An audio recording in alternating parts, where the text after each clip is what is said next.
যদি এক রাতে হঠাৎ জানালার বাইরে থেকে এমন কান্নার শব্দ ভেসে আসে যা কোনো মানুষের নয়, যদি সেই বাতাস আপনার নাম ধরে ডাকে, আর প্রতিটি শ্বাসের সঙ্গে আপনি অনুভব করেন কেউ আপনার জীবনশক্তি কেড়ে নিচ্ছে।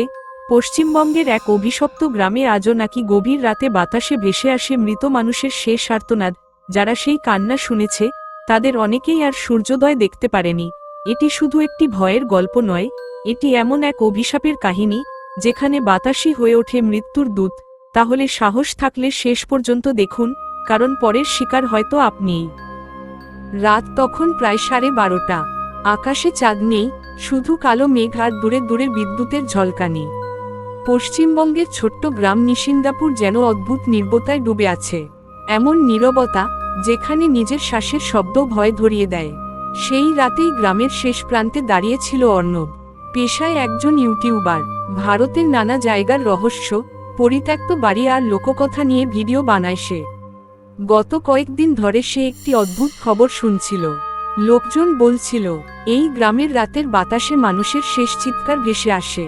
যে সেই শব্দ শুনবে সে 7 দিনের বেশি বাঁচে না। অর্ণব এসব বিশ্বাস করত না। তার কাছে এগুলো ছিল শুধু কুসংস্কার। কিন্তু ভিডিওর জন্য এমন গল্পই তো দরকার। গ্রামে ঢুকতেই একজন বৃদ্ধ তার পথ আটকে বলেছিলেন, বাবা, রাত 12টার পরে যদি হাওয়া হঠাৎ ঠান্ডা হয়ে যায়, আর যদি কান্নার শব্দ শুনতে পাও, কোনো অবস্থাতেই পিছনে তাকাবে না। অর্ণব হেসে বলেছিল, দাদু, ভূত যদি সত্যিই থাকে তাহলে আজই দেখা হবে। বৃদ্ধের মুখ মুহূর্তেই ফ্যাকাশে হয়ে গিয়েছিল।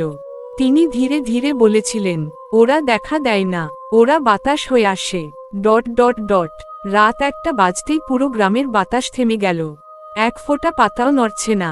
হঠাৎ শো একটা বরফশীতল বাতাস অর্ণবের গায়ে এসে লাগল। তার ক্যামেরার মাইক হঠাৎ নিজে থেকেই রেকর্ডিং শুরু করে দিল। তারপর মাইকের ভিতর থেকে ভেসে এল অসংখ্য মানুষের কণ্ঠ। কেউ কাঁদছে, কেউ দম বন্ধ হয়ে আসা গলায় সাহায্য চাইছে, কেউ চিৎকার করে বলছে, আমাদের ফিরিয়ে দাও।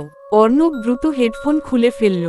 কিন্তু ভয়ঙ্কর বিষয় হলো, হেডফোন খুলেও সেই শব্দ বন্ধ হলো না, বরং আরও স্পষ্ট হতে লাগল। ঠিক তখনই গ্রামের চারপাশে থাকা সব কুকুর একসঙ্গে আকাশের দিকে তাকিয়ে হাউমাউ করে ডাকতে শুরু করল। অর্ণব ক্যামেরা ঘুরিয়ে চারদিকে তাকালো। কেউ নেই, শুধু বাতাস। কিন্তু ক্যামেরার স্ক্রিনে তার ঠিক পেছনে দাঁড়িয়ে ছিল একটি অস্পষ্ট কালো ছায়া। অর্ণব ঘুরে তাকালো, কিছুই নেই। আবার স্ক্রিনে তাকাতেই ছায়াটি আরও কাছে। তারপর একটি বিকৃত নারীকণ্ঠ ভেসে এল, তুই আমাদের শ্বাস নিয়েছিস। অর্ণব ভয়ে দৌড়াতে শুরু করল। কিন্তু যতই দৌড়ায়, বাতাস যেন তার চারপাশে ঘুরপাক খেতে লাগল। মনে হচ্ছিল হাজার হাজার মৃত মানুষের দীর্ঘশ্বাস তাকে ঘিরে ফেলেছে। ঠিক তখনই রাস্তার মাঝখানে দাঁড়িয়ে থাকা একটি শুকনো বটগাছের ডাল থেকে ঝুলতে দেখা গেল সাদা কাপড় পরা এক নারীকে। তার পা মাটিতে ছুঁয়ে আছে, কিন্তু শরীর ঝুলছে আকাশে। সে ধীরে ধীরে মাথা তুলল। তার চোখ নেই, চোখের জায়গা থেকে কালো ধোঁয়া বের হচ্ছে। আর তার মুখ থেকে একটাই বাক্য, বাতাস ফিরিয়ে দে। অর্ণব আতঙ্কে চিৎকার করে উঠল। সেই চিৎকারের সঙ্গে সঙ্গে চারদিকের বাতাস হঠাৎ থেমে গেল। তারপর পুরো গ্রামজুড়ে একসঙ্গে হাজার মানুষের শেষ নিঃশ্বাসের শব্দ ভেসে এল। অর্ণব বুঝতে পারল, সে এমন এক অভিশাপকে জাগিয়ে তুলেছে যার অস্তিত্ব শুধু মৃত্যু নয়, মৃত্যুরও অনেক পরে। অর্ণবের চিৎকার যেন পুরো নিশিন্দাপুর গ্রামের অন্ধকারকে কাঁপিয়ে দিল।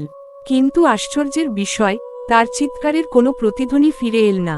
মনে হচ্ছিল চারপাশের বাতাসই সব শব্দ গিলে ফেলছে।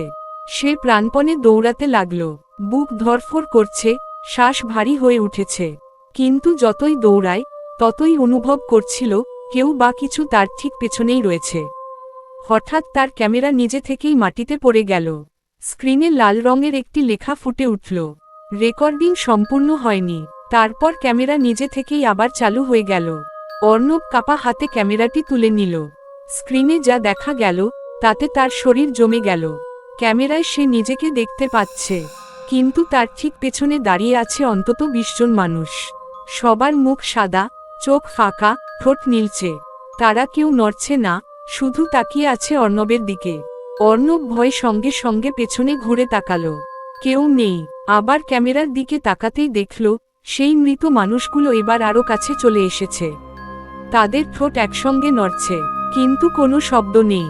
ঠিক তখনই হঠাৎ ক্যামেরার স্পিকারে কর্কশ আওয়াজ ভেসে উঠল, আমাদের শেষ নিঃশ্বাস ফিরিয়ে দাও। অর্ণবের হাত থেকে ক্যামেরা আবার পড়ে গেল। মুহূর্তের মধ্যে চারদিক কুয়াশায় ঢেকে গেল। সেই কুয়াশার ভেতর থেকে ধীরে ধীরে বেরিয়ে এল এক বৃদ্ধ, সাদা ধুতি, কাঁধে গামছা, মুখে গভীর ভয়ের ছাপ। বৃদ্ধ বললেন, আমি তোকে সাবধান করেছিলাম, এখন আর সময় নেই।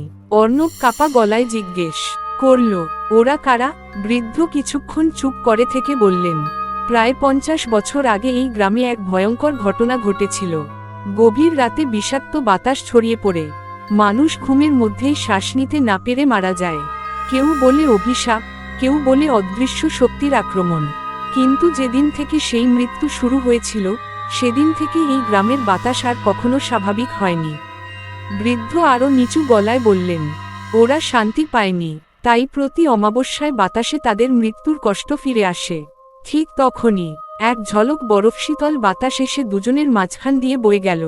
বৃদ্ধের মুখ মুহূর্তে ফ্যাকাশে হয়ে গেল। তিনি আতঙ্কে ফিসফিস করে বললেন, ওরা এসে গেছে। অর্ণব চারদিকে তাকালো। কুয়াশার ভেতরে অসংখ্য মানুষের অবয়ব। কেউ হাঁটছে না, তারা মাটির ওপর ভেসে এগিয়ে আসছে। তাদের মুখে একটাই অভিব্যক্তি, অসহ্য যন্ত্রণা। একটি ছোট্ট মেয়ে এগিয়ে এল, তার হাতে ছেঁড়া একটি পুতুল। সে ধীরে ধীরে বলল, কাকু, আমার শ্বাসটা কোথায়? কথাটা শেষ হতেই তার মুখ থেকে কালো ধোঁয়া বের হতে লাগল। অর্ণব পিছিয়ে যেতে গিয়ে হোঁচট খেয়ে পড়ে গেল। মাটিতে পড়তেই সে অনুভব করল, ঠান্ডা, অদৃশ্য অনেকগুলো হাত তার পা চেপে ধরেছে। সে উঠে দাঁড়ানোর চেষ্টা করল, কিন্তু পারল না। চারপাশে হাজারো কণ্ঠ একসঙ্গে ফিসফিস করে বলতে লাগল, এবার তুই আমাদের সঙ্গে চল।